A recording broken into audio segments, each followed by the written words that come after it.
Right. Jessica looked thoughtful. Maybe he won't bring it up, she offered. Charlie sighed, glancing back at her covered experiment with longing. Of course he will. It's all we have in common. She sat down heavily on her bed and slumped over.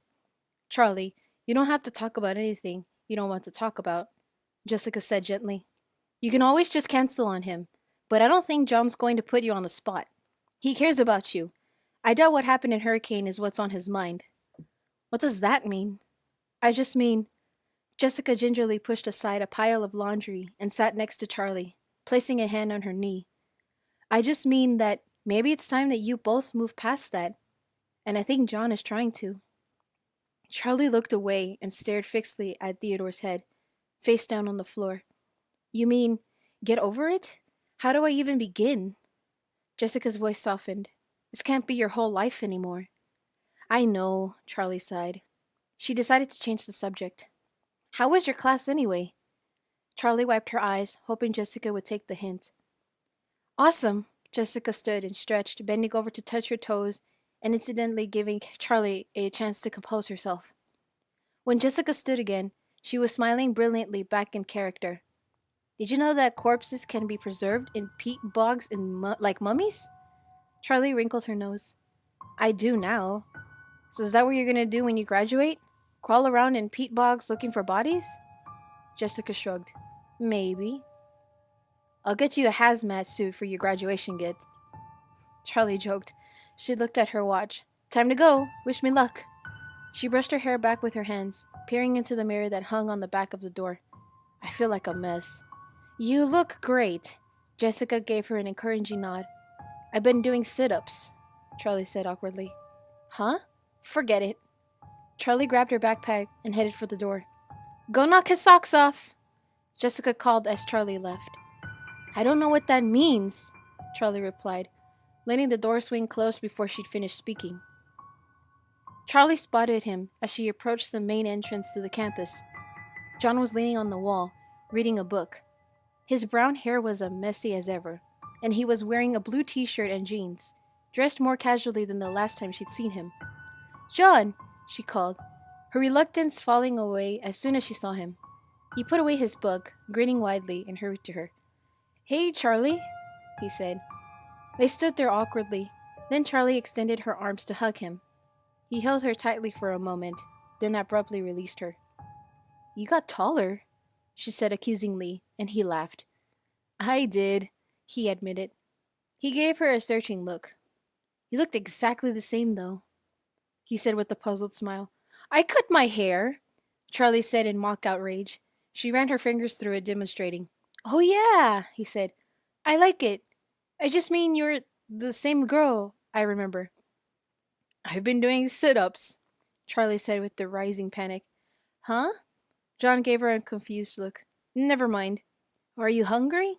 Charlie asked. I have about an hour before my next class. We could get a burger. There's a dining hall not too far from here. Yeah, that would be great, John said. Charlie pointed across the quad. So what are you doing here? Charlie asked, as they sat down with their trays. Sorry, she added. Did that sound rude? Not rude at all, although I would have also accepted.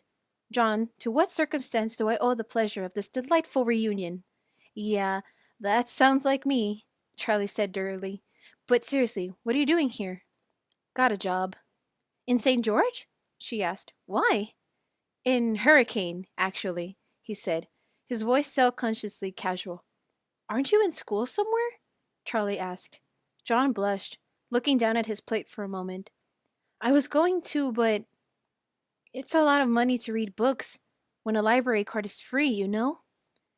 My cousin got me a job in construction, and now I'm working on my writing when I can. I figured even if I'm going to be an artist, I don't have to be a starving one.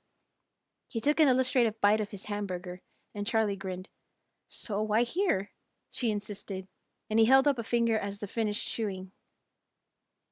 The storm, he said. Charlie nodded. The storm had hit Hurricane before Charlie came to St. George, and people talked about it in capital letters. The storm.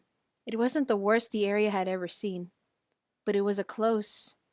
A tornado had risen up from nowhere and ripped through the whole towns, razing one house to the ground, with sinister precision while leaving the one next to it untouched. There hadn't been much damage in St. George, but Hurricane had seen real destruction. How bad is it? Charlie asked, keeping her tone light. You haven't been? Sean said incredulously, and it was Charlie's turn to look awkwardly away. She shook her head. It's bad in places, he said. Mostly on the outskirts of town. Charlie, I assumed you'd been. He bit his lips. What? Something about his expression was worrying her. Your dad's house. It was one of the ones that got hit, he said. Oh. Something leaden was growing in Charlie's chest. I didn't know. You really didn't even go back to check? I didn't think of it, Charlie said. That's not true. She thought 1,000 times of going back to her father's house. But it had never occurred to her that the house might have been hit in the storm. In her mind, it was impregnable, unchangeable. It would always be there, just as her father had left it. She closed her eyes and pictured it. The front steps sagged in disrepair, but the house itself stood like a fortress, protecting what was inside. Is it gone? Charlie asked, the words faint. No, John said quickly. No, it's still there, just damaged. I don't know how much though. I just drove by. I didn't think I should go there with you. Charlie nodded, only half listening. She felt far away. She could see John, hear him.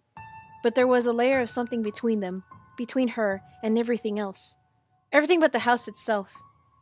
I would have thought... Didn't your aunt tell you what happened? John asked. I have to get to class, Charlie said. It's that way. She gestured vaguely. Charlie, have you been okay? She didn't look at him, and he placed his hand over hers. She still couldn't look up. She didn't want him to see her face. Okay, she repeated, then slipped her hand out from under his and shrugged her shoulders up and down, like she was trying to get something off her back. I had my birthday, she offered, and she finally leveled her gaze to meet his. I'm sorry I missed it, John said. No, that's not... She tipped her head from side to side as if she could level out her thoughts too.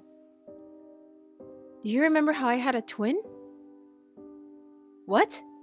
John sounded puzzled. Of course I do. I'm sorry, Charlie, is that what you meant about your birthday? She nodded, making tiny motions. John held out his hand again, and she took it. She could feel his pulse through his thumb. Ever since we left Hurricane. You know how twins are supposed to be connected? Have some kind of special bond? Sure, he said. Ever since we left. Ever since I found out he was real. I felt like he was there with me. I know he's not. He's dead.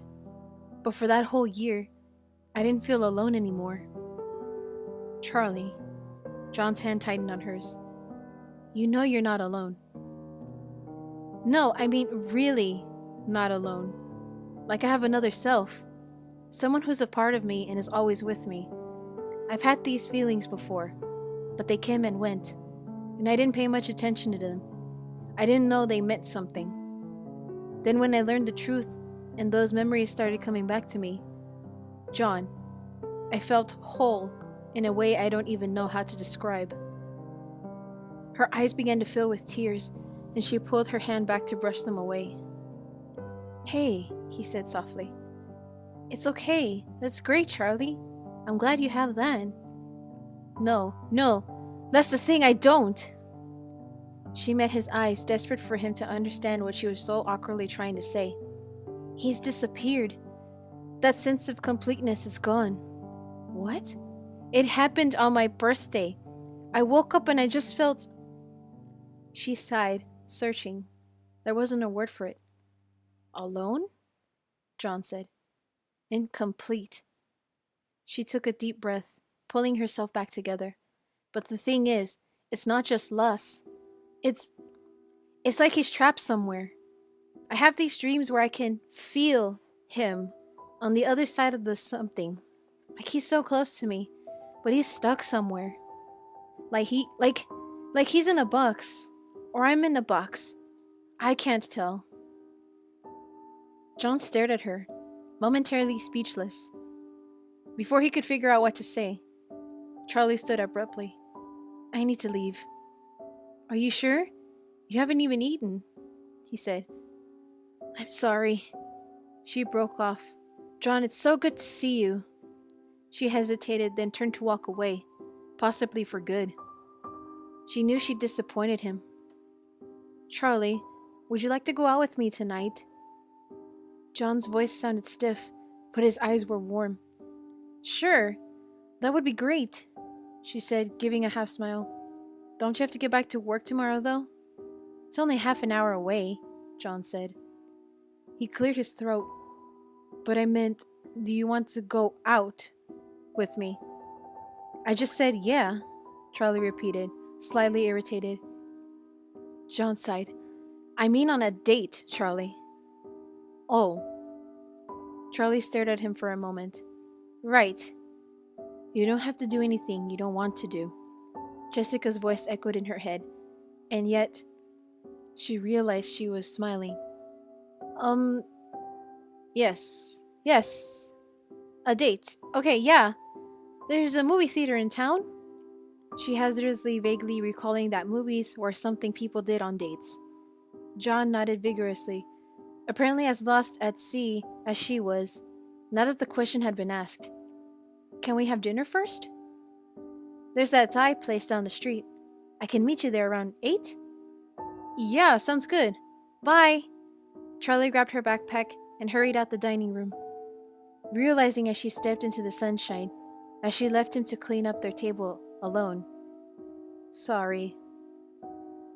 As Charlie headed across the quad for her next class, her step grew more purposeful.